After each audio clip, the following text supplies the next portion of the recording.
France, 1949. Mary Savonneau and Jean Arnault were blessed with a son, but no one knew what he was gonna bring to the world. 1985. Their son took over Christian Dior. It was the dawn of a new era. Louis Vuitton, Fendi, Givenchy, and a bunch of European brands were now the property of one man. His business acumen? Unquestionable. His leadership skills? Unmatchable. 2019, he becomes the third richest person on the planet with a net worth of $76 billion. Gets awarded the Grand Cross of the Legion of Honor, the highest decoration in France. Present day, the throne of the richest man belongs to him again. I have a restless spirit.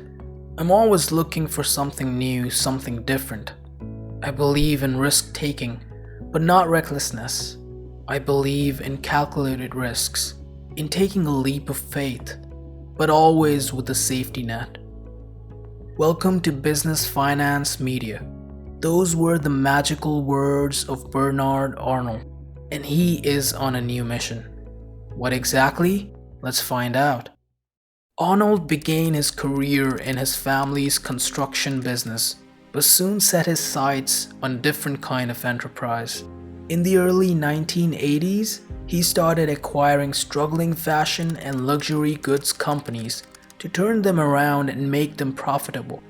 One of his first acquisitions was a bankrupt textile company, Bauzac Saint Ferreres.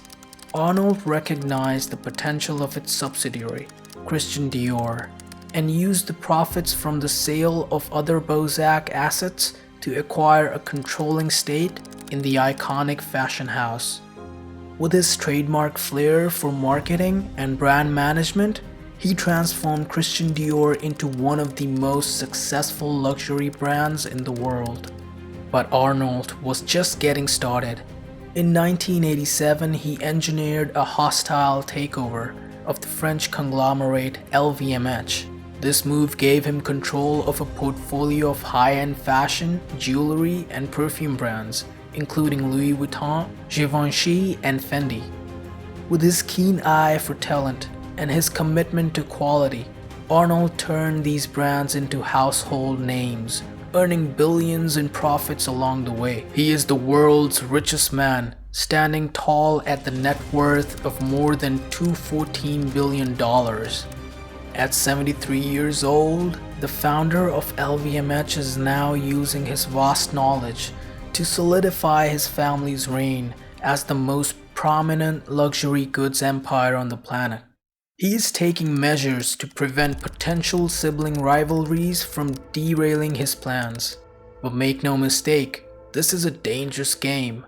History has shown us the brutal disputes that can ensue within billionaire dynasties, from the Murdochs to the Kochs and Ambanis. The stakes are high, and the risks are even higher. Will Bernard Arnault emerge victorious and maintain control over his kingdom? Or will the power struggle tear apart his family and his legacy? Only time will tell. As of now, we can only discuss what he is doing. At the core of Bernard Arnault's master plan lies a brand new holding company strategically divided equally among his 5 offspring. This newly formed entity already wields significant power, allowing the Arnault family to have a say in major decisions impacting the luxury goods giant. The patriarch is counting on this clever scheme to prevent future family feuds and keep LVMH, Moët Hennessy, Louis Vuitton securely under his family's control for many years. But what about the elephant in the room? What needs to be said in this intricate plan is the issue of who will succeed. Arnault in the crucial role of Chief Executive Officer. Rafi Ahmed, a professor at the Wharton School of Business, claims that every time there is a transition, this is the most vulnerable period in the life of a family-controlled company. He adds, families where each generation feels as though their role is to create wealth rather than consume wealth will sustain themselves for a much longer time. Philippe Pelclemont, Adjunct professor at business school HEC Paris opinions as, what's important for the heirs to understand is that if there is a discord between them, these misunderstandings could affect the performance of the group. The problem will be even more complicated in the generation after them, that of the grandchildren. Before looking into the intricacies, let's talk about the presumed future roles of all his heirs. 47-year-young Delphine is currently the second most powerful person in LVMH. She will face public scrutiny on her ongoing role as the head of Christian Dior Couture. Antoine is serving as the head of Christian Dior SE, the holding company for LVMH. He will eventually surpass Delphine in terms of authority. 30-year-old Alexander is an engineer who is the head of products and communication at Tiffany, a company acquired for $16 billion. Frederick, on the other hand, heads Tag Heuer and lives in Switzerland. Lastly, the youngest son, Jean, will be respawning Daniel Roth, a luxury watch brand. As a part of Bernard Arnault's succession plan for LVMH, he made a pivotal change to the corporate structure of Agaki SE. He transformed it into a limited joint stock partnership, now called Agaki SCA. This type of corporate structure allows a shareholder with a small stake to significantly influence company decisions. This makes Bernard stay in the absolute power until he wants to, so he can make all the crucial decisions. These decisions involve appointing and removing board members and taking strategic measures. However, his heirs must be consulted while considering top executives and dividend payments. While LVMH investors have remained unfazed by the Arnault's children's newfound power, they do so at their own risk. After all, Bernard Arnault has weaponized succession fault lines before, pitting family members against each other to secure his interests. He's even been called a wolf in cashmere by one descendant of Hermès dynasty, after launching a failed takeover bid of the rival luxury group, exposing the weaknesses in their shareholding defenses. And the manipulation of family friction goes back even further, to the 1980s when Arnault partnered with and then ousted heir Henry Rickamer to seize control of the Louis Vuitton business.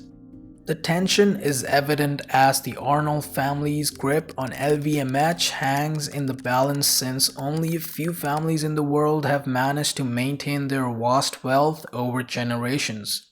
In the US, the Mars family and the Cargill Macmillan dynasty have sustained their fortunes for 5 and 7 generations respectively. The Hermès family has used Arnault's attack to strengthen their control and enjoy significant financial gains in France. However, profitability is only sometimes guaranteed, even when a family business is harmonious.